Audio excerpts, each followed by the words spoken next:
حضرت موسیٰ علیہ السلام کو حکم ہوا کہ توریت کو زیب و زینت سے رکھو۔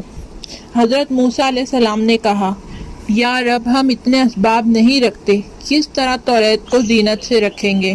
پھر حضرت جبرائیل علیہ السلام نے فرمایا، جس گھاس سے میں نے بچھڑے کو جلانے کا حکم دیا تھا، وہ بچڑا جسے بنی اسرائیل کے چند لوگوں نے پوجنا شروع کر دیا تھا۔ حضرت جبرائیل علیہ السلام نے حضرت موسیٰ علیہ السلام کو 3 قسم کی گھاس بتائی۔ ایک جس سے بچڑے کو جلایا گیا، 2 قسمیں اور تھیں۔ ان تینوں کو ملا کر اگر تانبے پر رکھو گے تو سونا ہوگا، اور پیتل پر رکھو گے تو چاندی ہوگی۔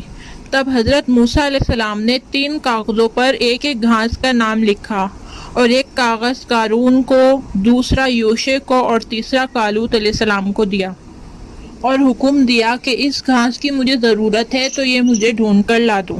قارون چلاک تھا، اس نے یوشع بن نون سے کہا کہ دیکھوں تو تمہارے کاغذ میں موسیٰ علیہ السلام نے کیا لکھا ہے۔ اس نے اس گھاس کا نام بھی جان لیا، اور پھر کالوت سے بھی، اور کالوت کے کاغذ میں جو نام تھا اس کو بھی جان لیا، اور ان تینوں گھاسوں کو ملا کر اس نے سونا اور چاندی بنانے کا نسخہ سیکھ لیا۔ تینوں نے گھاس لے جا کر حضرت موسیٰ علیہ السلام کو دی۔ قارون توریت کا حافظ تھا، وہ سب دریافت کر کے چپکے سے گھر میں جا کے نسخہ بناتا رہا۔ اس نے بہت مال و دولت جمع کیا، خدا کے علاوہ اس کا حال کسی کو معلوم نہ تھا۔ قارون حضرت موسیٰ علیہ السلام کا جدی چچیرا بھائی تھا، جو کہ صافن کا بیٹا تھا۔ صافن فاحش کا بیٹا اور فاحش یعقوب علیہ السلام کا بیٹا تھا۔ قارون بہت نیک ہوا کرتا تھا اور توریت پر عمل کرتا تھا۔ جب دولت ہوئی، مال کی محبت ہوئی تو زکوٰۃ اور صدقہ نہیں دیتا، خدا کا حکم نہیں مانتا تھا، بس کافر اور مردود ہوا۔ جب بہت دولت جمع کر لی، مارے غرور و تکبر کے حضرت موسیٰ علیہ السلام کی نافرمانی کی اور خدا کے نزدیک کافر ہوا۔ اللہ تعالیٰ فرماتا ہے، ترجمہ: بے شک قارون موسیٰ علیہ السلام کی قوم سے تھا، پھر اس نے ان پر زیادتی کی، اور ہم نے اس کو اتنے خزانے دیے جن کی کنجیاں ایک زور آور جماعت پر بھاری تھی۔ جب اس سے اس کی قوم نے کہا، اترا نہیں، بے شک اللہ اترانے والوں کو دوست نہیں رکھتا۔ اور دوسری روایت ہے کہ اس کی چابیوں کا بوجھ اتنا تھا جتنا کہ 70 اونٹوں کا ہوتا ہے۔ اور مترجم نے روایت کی ہے، میں نے دیکھا کہ ایک چابی سے 70 دروازے کھلا کرتے تھے۔ اور اللہ نے فرمایا، احسان کر جیسا اللہ نے تجھ پر احسان کیا۔ قارون بولا، یہ تو مجھے ایک علم سے ملا ہے جو میرے پاس ہے، اور کیا اس سے یہ نہیں معلوم کہ اللہ نے اس سے پہلے وہ سنگتیں قومیں ہلاک فرما دی جن کی قوتیں اس سے سخت تھیں اور جمع اس سے زیادہ۔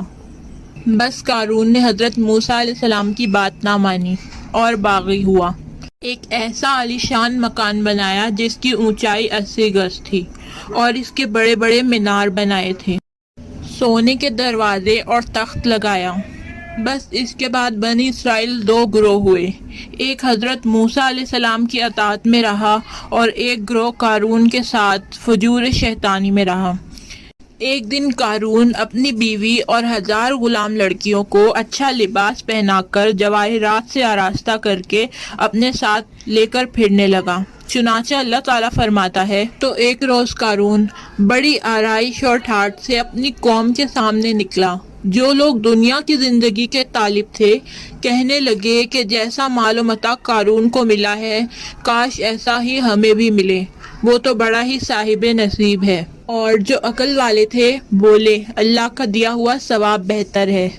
اور وحی نازل ہوئی کہ قارون کو کہہ دو کہ مال کی زکوٰۃ 1000 دینار میں سے 1 دینار فقراء اور مساکین کو دے، اگر نہ دے تو مغضوب ہوگا۔ جب اس نے مال کا حساب لگایا تو ایک بہت بڑی رقم نکلتی تھی، بس اس کے دل میں لالچ پیدا ہوا اور وہ زکوٰۃ کا منکر ہو گیا اور بولا، اے موسیٰ، میں زکوٰۃ دوں یا نہ دوں، تم کو اس سے کیا؟ حضرت نے کہا، اے قارون، کیمیا گری سے سونے چاندی کے ظروف بنانے میں جتنے ریزے گرتے ہیں اتنا فقیروں اور محتاجوں کو دے دے، تب بھی زکوٰۃ ادا ہوگی۔ قارون بولا، اگر میں زکوٰۃ دوں تو تیرا خدا مجھے کیا دے گا؟ حضرت نے کہا، اس نیکی سے تجھ کو بہشت ملے گی۔ وہ مردود بولا بہشت سے مجھ کو کیا کام۔ آخر ایک دن موسیٰ علیہ السلام پر ایک تہمت لگائی تاکہ ان کو لوگوں میں شرمندہ کرے اور وہ زکوٰۃ کی بات نہ بولیں۔ بس موسیٰ علیہ السلام نے اسے بد دعا دی تو اپنے سارے مال و دولت سمیت زمین میں غرق ہوا۔